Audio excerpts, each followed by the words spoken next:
오늘 제목이 소금을 두고 화목하라. 이 말씀이 50절 말씀입니다. 너희 속에 소금을 두고 서로 화목하라. 오늘의 이 말씀은 마가복음 9장 전체에 걸친 예수님의 말씀과 연계해서 깊이 연구할 말씀입니다.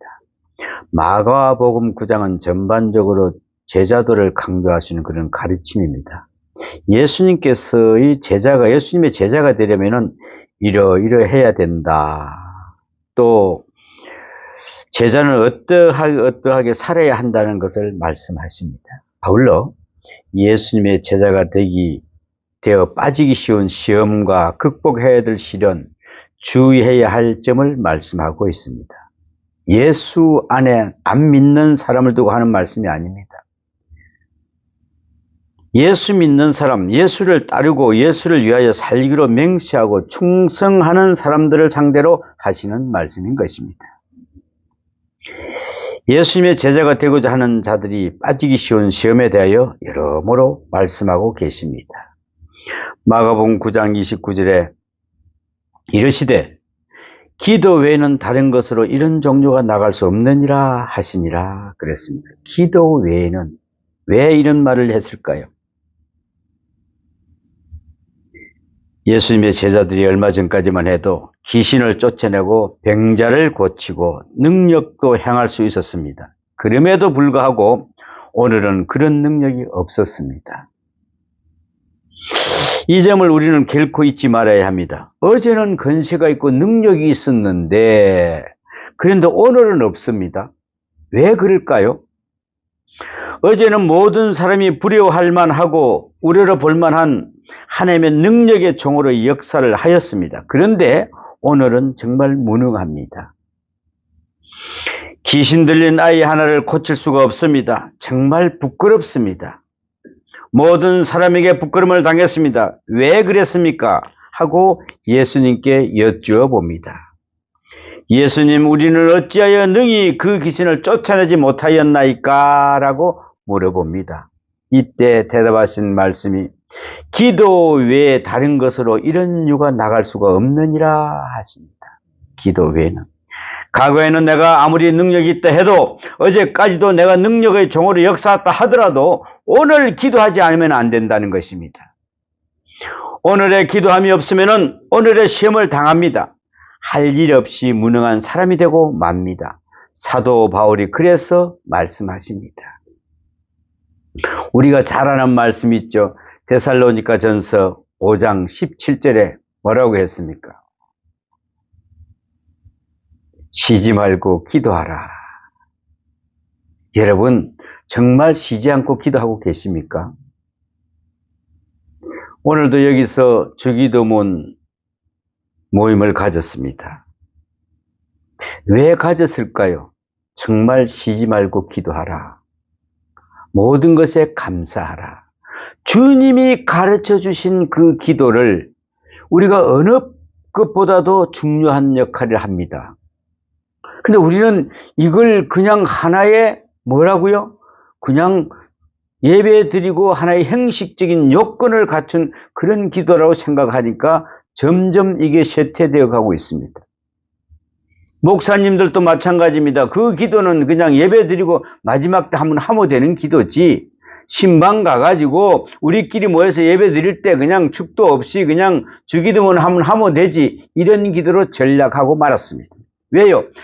예수님 하나님께서 가르치신 기도를 우리는 그렇게 완전히 전대시하고 있는 것입니다. 여러분 우리 참 중요합니다. 찾아야 됩니다. 왜 그런가? 기도하기를 쉬어서는 안 됩니다. 기도 시간을 단축하니 있어서는 안 됩니다. 밥을 한 끼 굶을 수 있어도, 잠을 한숨을 덜 잘 수 있어도, 그러나 기도 시간을 제하거나 감해서는 안 된다는 것입니다. 특별히 예수님의 제자가 되어 하나님의 일을 능력 있게 행할 때에 기도하는 일을 쉬지 말라 하십니다. 기도하는 일을 쉬었거든 능력을 나타내려고 하지 마십시오. 기도를 안 하는 사람이 능력 나온다, 기도 응답받는다 할 필요가 없다는 것입니다. 기도하지 않았거든 귀신 들린 사람 보고 귀신아 나가라 소리치지 말라고 했습니다. 기도에는 하지 않고는 할 수가 없는 것입니다.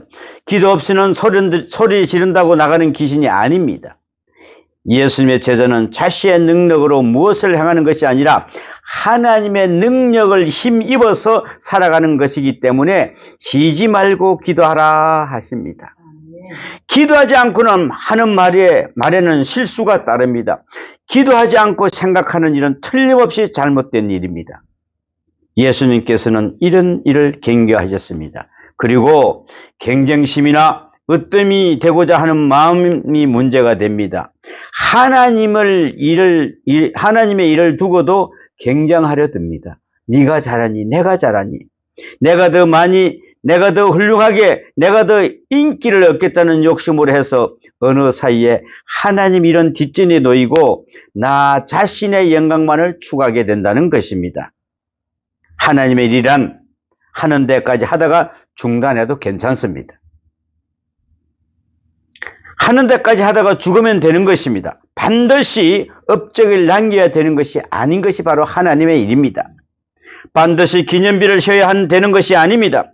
그런데도 꼭 기념비적 것을 생각하는 것입니다. 기념비적 것을 업적으로 남지 않는다 해도 좋습니다. 최선을 다하다가 쓰러지면은 거기까지 하나님께 의미가 있는 것입니다. 그리고 우리가 으뜸이 되고자 하는 마음, 승부욕, 이런 것이 큰 시험이 된다는 것입니다. 여러분, 절대로 우리는 하나님 일을 하면서 야, 이 일은 내가 마쳐야지, 이 일은 내가 해야지. 그러면은 다윗이 성전을 지어야지 왜 솔로몬에게 넘겼을까요? 다윗은 그렇게 짓고 싶어 했습니다. 그러나 너희는 여기까지. 모세가 저 가나안을 들어가고 싶어서 하나님 제발 좀 들어가. 너는 여기까지. 우리 이걸 알면은 욕심 부릴 게 하나도 없어요. 아, 하나님 일을 하다가 언제 어디서 그냥 가면은 되는구나. 이것뿐이 없습니다. 그리고 아울러 나만 옳다고 여기는 편견을 버려야 합니다. 나만 주님을 따르는 것처럼 나만 어렵고 나와 같지 아니한 사람은 다 정죄 심판해 버리는 자세가 문제가 된다 하셨습니다. 또한 남을 실족게 하는 죄가 크다는 것을 가르쳐 주셨습니다. 먼저 믿는 사람이 뒤에 믿는 사람에게 실망을 주는 일이 있어서는 안 된다고 말씀했습니다. 좋지 않는 본을 보일 때가 흔히 있습니다. 본이건 본이 아니건 남에게 실망을 주는 것, 마음에 상처를 주는 것은 곧 죄가 된다 그랬습니다. 이제 주님께서는 결론을 말씀하십니다. 50절에 너희 속에 소금을 두고 서로 화목하라 그랬습니다. 그래서 우리는 성경에 나타난 소금의 의미를 다시 한번 생각해 보아야 합니다. 구약으로 돌아가 보겠습니다. 구약에 보면은 우선 제사에 소금을 곁들이게 되어 있었습니다. 레위기 2장 13절에 보면은 내 모든 소제물에 소금을 치라. 내 하나님의 언약의 소금을 내 소제에 빼지 못할지니 내 모든 예물에 소금을 드릴지니리 그랬습니다. 왜 소금을 다 치라 그랬겠습니까? 제사 드릴 때 소금을 쓰라고 했습니다. 소제란 채소나 식물로 드리는 제사입니다. 곡식을 드리는 제사입니다. 양은 죽여서 드리죠. 산양을 드리는 것이 아닙니다. 생명을 바치기 때문에 그렇습니다. 나 대신 양이 죽는 것이니까 그랬죠. 그래서 제물을 죽여서 드립니다. 죽인다는 데 의미가 있는 것입니다. 모든 제물은 제단 앞에서 죽이게 되어 있습니다. 죽은 것은 갖다 드리는 것이 아니라 산 것을 죽여서 바치는 것입니다. 그런데 소제는 곡식이나 채소를 드리는 제사입니다. 채소나 곡식을 어떻게 죽이겠습니까, 여러분? 어떻게 죽이죠? 죽이는 대신에 소금을 치는 것입니다. 무슨 뜻이겠습니까? 소금을 침으로써 숨을 죽이는 것입니다. 뻣뻣한 채소가 소금을 먹고 누글누글해지게 되는 것입니다. 무엇이든지 소금을 치면 다 누글누글하게 죽습니다. 고르게 됩니다. 숨을 죽이게 됩니다. 기운이 죽는 것입니다. 자, 이제 상상을 해보겠습니다. 하나님께서 하나님 앞에 제물을 바칩니다. 양이나 소는 다 죽어서 바치는데 채소는 싱싱하게 뻣뻣한 채로 그냥 들어 바치면 되겠습니까? 안 되겠습니까? 이것들이 살아서 올라앉았다고 생각을 해 보십시오. 어떤 모양이 될까요? 소금을 쳐가지고 바치라 하셨습니다. 소금을 잊지 말고 빠뜨리지 말라 하셨습니다. 충분히 이해가 가지 않습니까? 내 모든 예물에 소금을 드릴지니 죽여서 드리라 하시며 고르게 섞으라 하심입니다. 따라서 따로따로 놀면 안 된다는 것입니다. 따로따로 소금을 치면 다 섞어집니다. 부드러지면서 섞어지는 것입니다. 내 모든 소재물 소금을 쳐라. 내 하나님의 언약의 소금을 그랬습니다. 언약의 소금이라니요. 아주 깊은 뜻이 있는 신학적인 말씀입니다. 언약의 소금이라 하셨습니다. 하나님께서는 스스로 소금 되심을 말씀하시는 것입니다. 임마누엘을 말씀하시는 것입니다.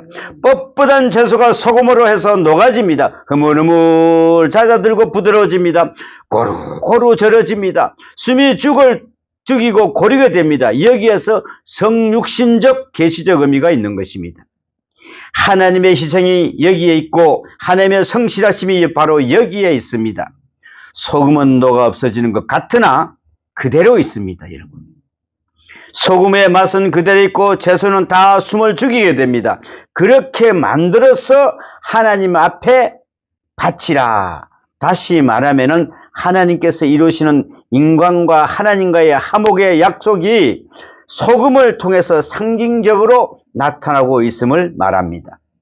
소금이 이렇듯 귀한 뜻으로 해석되고 있습니다. 우리가 너무나 잘 아는 이야기가 하나 있죠.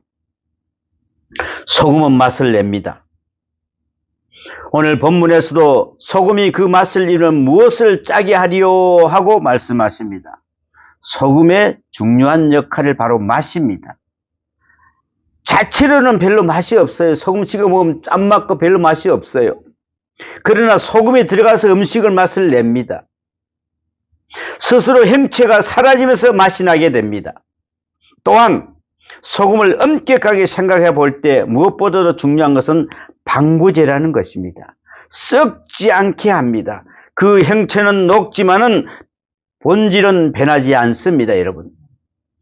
소금 자체가 이러다 썩지 않는 것처럼 소금이 들어간 물질도 썩지 않습니다. 주님께서는 하시는 말씀이 바로 이것입니다. 너희가 어디 있든지 그리스도의 본분을 다할 것이며 행체는 없고 녹아지는 것 같으나 본질은 그대로 있어서 너희 자신이 썩지 않을 뿐 아니라 너희가 가정, 너희가 있는 직장, 너희가 있는 사회도 썩지 않도록 하라. 그런 역할을 하라는 것입니다, 여러분. 여러분 직장에서, 여러분 어느 곳에서라도 여러분이 소금 역할을 대신하라는 것입니다. 그러면 소금이 있는 그대로 있으면 무슨 역할을 하겠습니까? 녹아서 없어져 스며들어서 본질은 그대로 있어야 된다, 이 말씀입니다. 이게 바로 우리가 그리스도인이 할 일입니다. 너희는 그래서 세상의 소금이라 하시는 말씀이 뜻인 줄을 압니다. 그런데 오늘 본문에 나타난 내용은 그보다 조금 다른 차원에서 복합적으로 하시는 말씀입니다.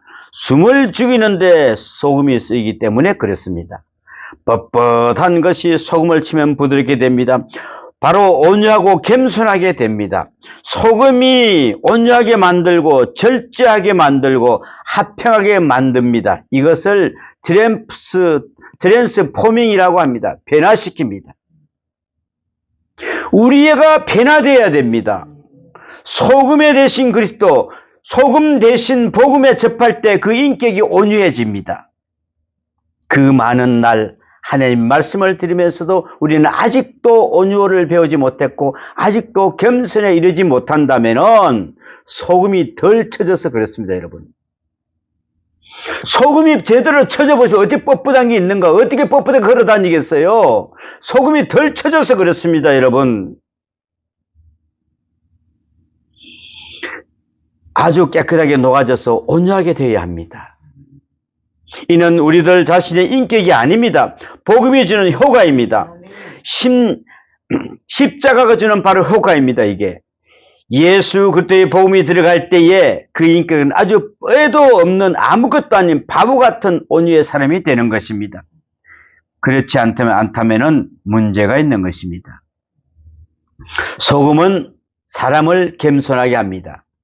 부드럽게 만들어 놓았습니다. 참으로 귀한 일입니다. 그죠? 이 말씀을 준비하다가 생각나는 분이 하나 있었습니다. 김익두 목사님이십니다. 그분은 정말 항해도 신청군에서 주름 잡던 바로 깡패였습니다. 유명하게 소문난 사람이었습니다. 오죽했으면은 장보러 오는 사람들이 옛날에는 보면은 각 동네마다 선앙당이라고 있어요. 선앙당. 거기에서 제발 빌었답니다. 오늘 제발 그 나무에 대고 제발 김익두 만나게 하지 않게 해달라고 빌었다는 거예요. 김익두라는 그 사람을 만나면 그날은 전부 다 망치는 날입니다. 모든 게 소 파는 듯 무슨 파는 다 빡뛰고 두드려 맞고 가야 된다는 그런 것입니다. 그런 사람이 김익두가 예수를 믿고 중생하여 부흥사가 되었습니다, 여러분. 그런 사람 김익두가 예수 믿고 부흥사가 되었다. 그때는 정말 교통수단이 좋지 않는 시절입니다. 거기서 걸어서 다닐 그런 시절이죠. 그가 부흥회를 인도하려 한여름에 땀을 뻘뻘 흘리면서 그 어떤 고개를 넘어가고 있었습니다. 인적이 뜸한 길이라 우통을 헐렁 벗어버리고 땀을 식히고 있었습니다. 그런데 술이 잔뜩 취한 청년 하나가 건들건들하면서 올라옵니다. 가까이 오자 청년이 김익두 목사님을 보더니 뭐라고 이야기를 하는지 아십니까? 너 왜 나보다 먼저 올라왔냐? 이러면서 시비를 겁니다. 다짜고짜 주먹질을 해답니다. 이리 때리고 저리 때리고 지어받고 툭툭 차고 하는데 그때 그 김익두 그 목사님은 남달리 키도 크고 등치도 좋았다 그래요. 그 굵은 데다가 주먹이 쓰기야 뭐 남의 뒤질 사람이 아닌데 그냥 이 양반이 하는 대로 그냥 이리 맞고 저리 맞고 있었답니다. 발길질도 맞고 그 발길질하고 욕짓거리 해도 대꾸가 없어요. 맞는 사람이 그래도 조금이나 반항이 있어요. 커버를 하고 이렇게 달려들고 해야 뭐라도 해보겠는데 전혀 반응이 없으니까 재미가 나지 않죠. 그래서 아무래도 시비가 되지 않으니까 나중에 때리던 사람이 지쳐서 지레가지고 씩씩거리면서 우두커니 서 있었답니다. 그제서 김익두 목사님이 청년의 손을 탁 잡았어. 진짜 이제 다 때렸어? 그래 물어봤어요. 다 때렸다. 어쩔래? 목사님은 정생을 하면서 유명한 말을 합니다. 뭐라고 했을까요? 예수는 내가 믿고 복은 자네가 받았네. 그랬어요. 이게 무슨 말이겠어요? 이 말을 알아들 리 없는 청년이 뚱해서 눈만 껌뻑껌뻑 하르고 있자 목사님은 덧붙입니다. 내가 바로 김익두야. 그 순간 청년은 머리끝이 쭈삣된 등줄기에 식은땀이 쫙 흘러내립니다. 이거 해필이면 내 이 사람을 갖다 때리다니. 무너졌던 무릎을 끌고 살려달라고 싹싹 빕니다. 내가 뭐라고 하던가 이 사람아. 김익두 목사님 청년을 딱 붙잡고 일으킵니다. 일어나. 내가 예수 믿기 전이었다면 너는 오늘 이 자리에서 죽을 것이야. 그런데 내가 예수 믿은 덕에 내 생명이 살아나는 게 됐지 않는가. 그러니 복은 자네가 받은 거지. 뭔가. 가까스로 정신을 차린 청년이 목사님께 묻습니다. 그러면 제가 어떻게 하면 되겠습니까? 그리 물어봅니다. 그러니까 목사님은 어떻게 하기는 날 따라와야지 하고 청년을 부흥회에 이끌어 갔습니다. 이 청년이 그 일 후에 그 마을 교회의 장로가 되었다고 그랬습니다. 강한 힘으로 끌 때도 우리가 바로 이것도 하나님의 능력입니다. 약한 일을 꾸밀 때도 이게 하나님의 능력입니다. 어떨 때는 미시한 음성으로, 어떨 때는 강한 음성으로 하나님께서 우리를 이끌으십니다.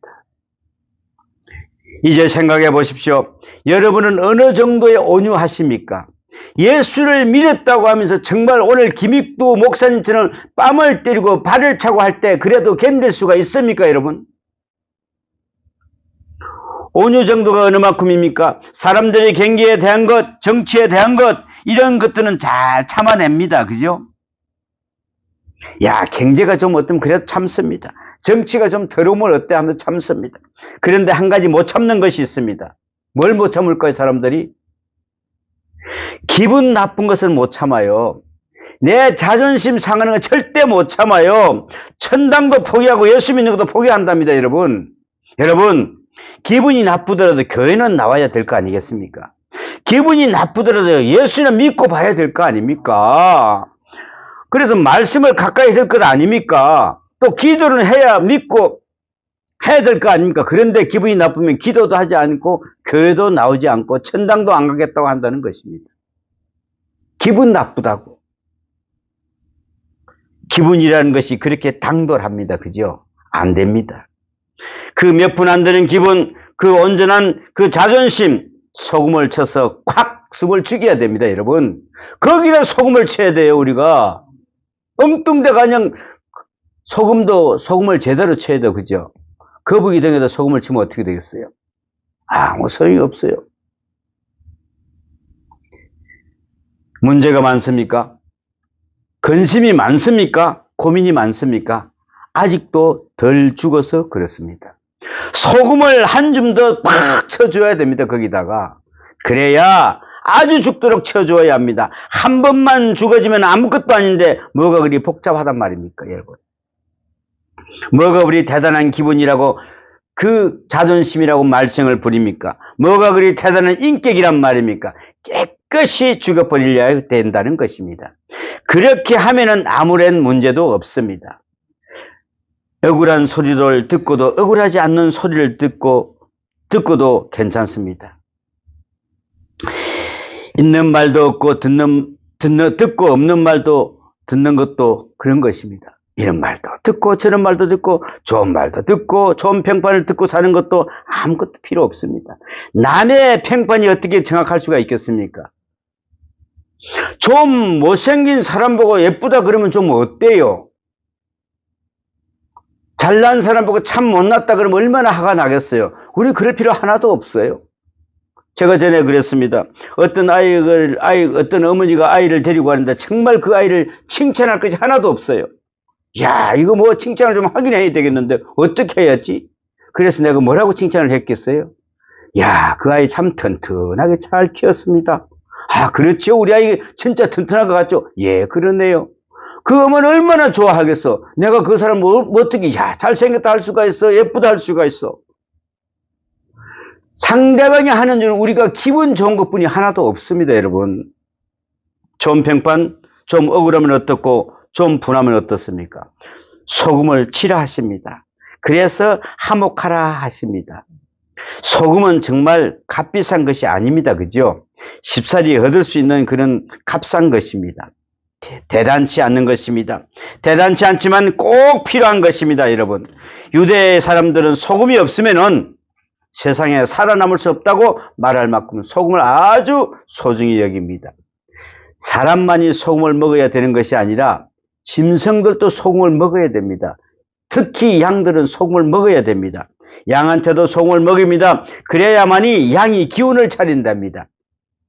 염소들이 왜 바위 배닥에 바위 부닥쳐 있게 거기에 그 소금기운 빨아먹습니다. 핥아 먹습니다. 그래서 정말 소금을 소중히 여기는 것입니다.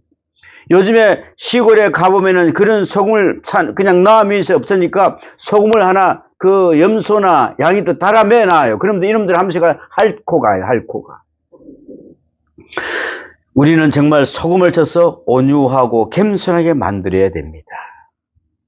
온유 겸손한 다음에 화해가 가능합니다. 화목이 어떻게 이루어집니까? 교만한 곳에는 화목이 없습니다, 여러분. 어떤 때는 팽팽히 맞서가지고 밤새껏 싸워보십시오. 결론 나지 않습니다. 소용없습니다. 겸손, 온유하기까지는 화목이란 있을 수가 없습니다. 여러분, 정의를 여쭤서 정의 찾아내는 거 보았습니까? 밤새껏 따지고 몇 년을 따져봐도 소용없습니다, 여러분. 온유로 할 때에만 하나가 될 수가 있습니다. 그런데 온유가 내 의지로 됩니까? 온유하겠다고 온유해집니까? 겸손하겠다고 맹세하니까 됩니까? 겸손한 줄 알았는데 뒤에 돌아보니까 아닙니다. 결국은 소금이 들어가야 온유해집니다. 십자가 앞에서만 온유할 수 있는 것입니다. 그 전에는 절대로 안 됩니다, 여러분. 예수님을 생각할 때만 온유해집니다. 예수님 생각하는 마음으로 잠깐 이렇기 때문에 온유하지 못한 것입니다. 우리가 예수를 떠났기 때문에 화가 납니다. 예수를 떠났기 때문에 교만해집니다. 예수를 떠났기 때문에 나는 다른 사람을 공격을 할 수 있는 것입니다. 겸손하기가 힘이 듭니까? 이때는 우리는 한 번 더 십자가를 쳐다보십시오. 땅을 들여다보고 있고 옆 사람을 보고 있기 때문에 문제입니다. 옆을 보면은 경장심과 질투심이 생깁니다. 야, 저 사람 진짜 옷도 잘 입었네. 아, 저 사람 신발 보니까 괜찮네. 자꾸 나하고 비교가 됩니다. 뭐가 잘나서 대단해서 교만할 수 있단 말입니까? 교만한 가운데 화목이 없습니다. 화목하지 못한 것은 교만하기 때문에 아직도 온유하기가 힘든다는 것을, 화목을 이루지 못했다는 것은 덜 온유해졌다는 것입니다. 결국 여기에서 생각해야 합니다. 겸손한 주님을 우리가 따라가야 합니다. 그러므로 교만한 마음으로 따를 수는 없습니다. 화평의 주님을 우리가 따라야 됩니다. 다투는 마음으로 따를 수는 없습니다. 낮아진 주님을 우리가 따릅니다. 높아지려는 마음으로는 따를 수가 없다는 것입니다, 여러분. 용서하시는 주님을 우리가 따라가고 있습니다. 원한을 품고는 안 됩니다. 한을 품든가 섭섭한 마음을 가지든가 무엇이 속에 맺힌 마음으로는 절대로 안 됩니다. 기도가 응답되지 않습니다, 여러분. 주님을 따를 수가 없습니다. 화평할 수가 없습니다. 교만한 인격들이 모여서 하나가 되겠지만은 불가능합니다. 결국은 겸손해지고 온유해진 다음에야 소금 안에서 화해가 되는 것입니다. 소금을 두고 화해가 됩니다. 소금 안에서 하나가 되는 것입니다. 이것을 우리는 잊지 말아야 됩니다. 누구와도 그렇습니다. 남편과 아내도 그렇고 친구와 친구도 그렇습니다. 소금을 두고 온유 겸손해질 때에 비로소 화해는 이루어지는 것입니다. 화해 자체를 위해 노력하는 정말 소용없습니다. 내가 화해해야 되겠다. 노력에 소용없습니다. 또한 소금은 행체는 사라집니다. 이것이 바로 문제입니다. 그 맛은 여전합니다. 소금은 어디에 가든지 녹아져 없어집니다. 소금 그 자체의 제 맛을 항상 가지고 있습니다. 항상 살아서 역사합니다. 그러므로 화평이란 결코 타협이 아닙니다. 무조건적 양보도 아닙니다. 다만 행체가 없어질 뿐입니다. 소금이라고 하는 맛은 한치의 양보도 없습니다, 여러분. 그리고도 화해를 이루는 것입니다. 오묘한 역사가 아니겠습니까? 죄와 타협하라는 이야기도 아닙니다. 불의의 길로 함께 가라는 이야기도 아닙니다. 오만한 자의 자리에 앉으라는 이야기가 아니요, 더러운 이득을 함께 취하라는 이야기가 아닙니다. 비겁하게 살라는 이야기도 아닙니다. 나 하나는 희생했습니다. 내 형체도 없어지고 내 고집도 없어졌습니다. 나는 정말 바보가 되었습니다. 그러나 그리스도의 맛, 그리스도만은 그대로 살아있어야 한다는 것입니다. 형체가 있으면 싸워야 되는 것입니다. 부닥쳐야 됩니다. 그러나 그 맛은 여전히 지키고 있대 그 형체는 없어지는 것입니다. 그렇습니다. 그리스도의 맛은 그대로 있다는 말입니다. 내 이득도 없고 내 명예도 없고 내 체면도 없고 사람들이 볼 때는 바보스럽게 짝이 없습니다.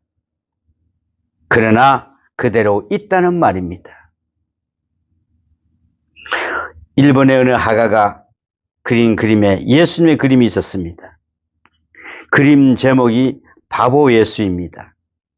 화가가 볼 때는 예수님은 바보라는 것입니다. 왜 바보 예수요 하고 들여다보았더니 입술이 쭈글쭈글이 말랐어요.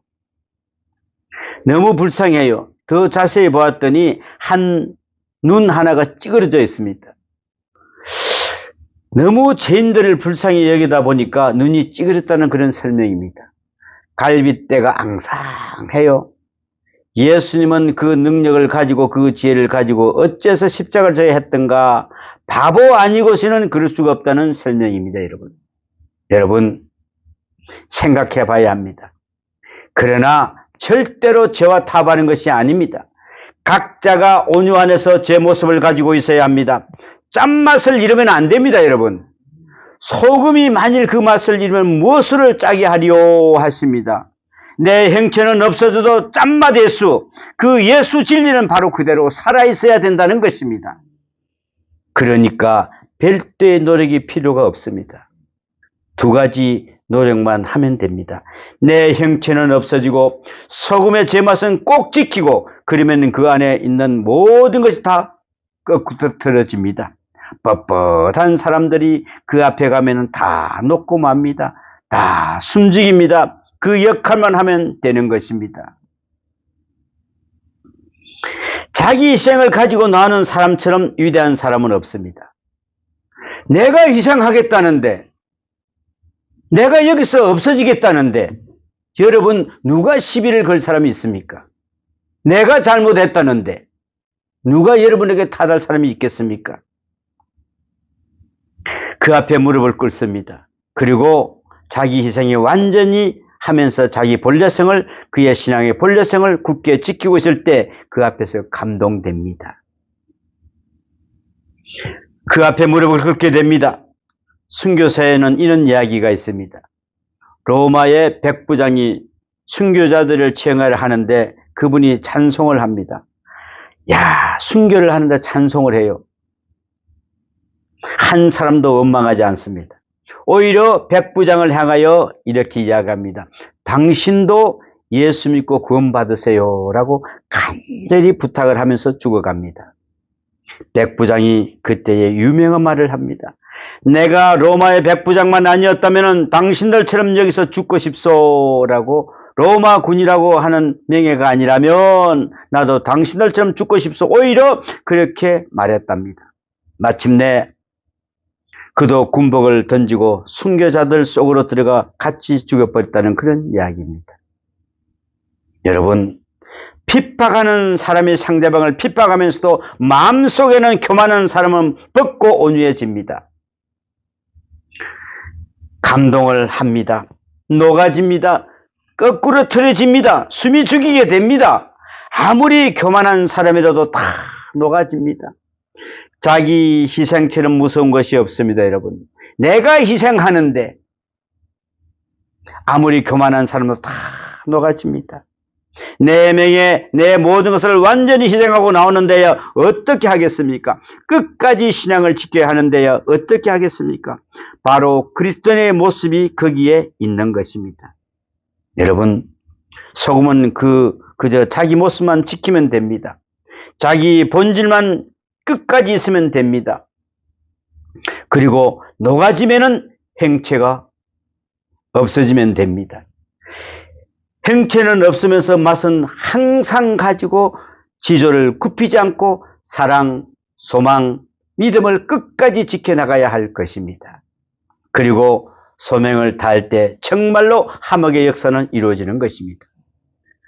화목은 둘이 앉아서 타협한다고 이루어지는 것이 아닙니다. 이치를 따진다고 되는 것이 아닙니다. 여러분, 누가 사과하고 사과를 받고 한다고 되는 것이 아닙니다. 이것은 백날 해보았자 소용이 없습니다. 소금을 두고 서로 화목하라 하십니다. 여행하는 사람이 여행을 할 때에 그 길을 가로막는 것은 바로 태산이 아닙니다. 오히려 신발 속에 들어온 조그마한 돌멩이 하나가 여행자를 괴롭히는 것입니다. 밖에 있는 원수가 아닙니다. 신앙인은, 원수는 내 안에 있는 교만이 바로 원수입니다. 여러분, 이것을 잊지 말아야 합니다. 핍박이 많아서가 아니요, 세상이 거칠어서가 아닙니다. 내 안에 있는 교만 때문에 시험에 빠지는 것입니다.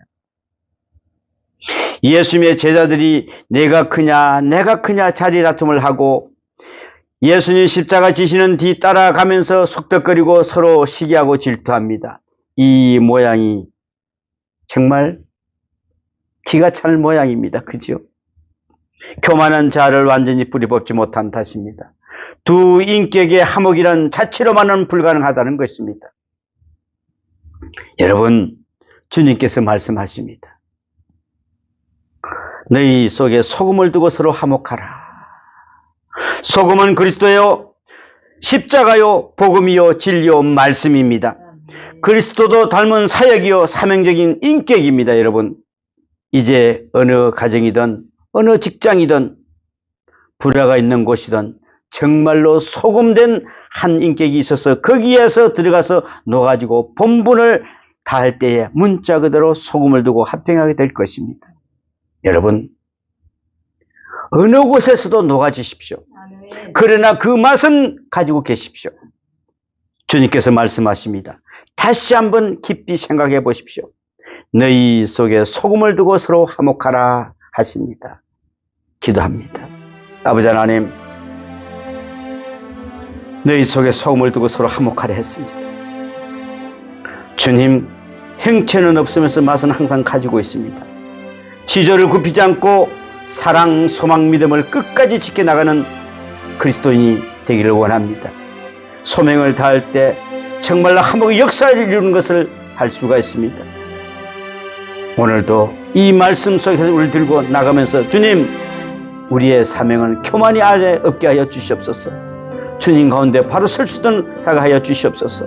정말 소금을 가지고 서로 화목하는 그런 삶이 되게 하여 주시옵소서. 이 말씀 들고 승리하는 복된 삶이 되게 도와주시옵소서. 이 모든 말씀 우리 주 예수님 이름으로 기도하옵나이다. 아멘.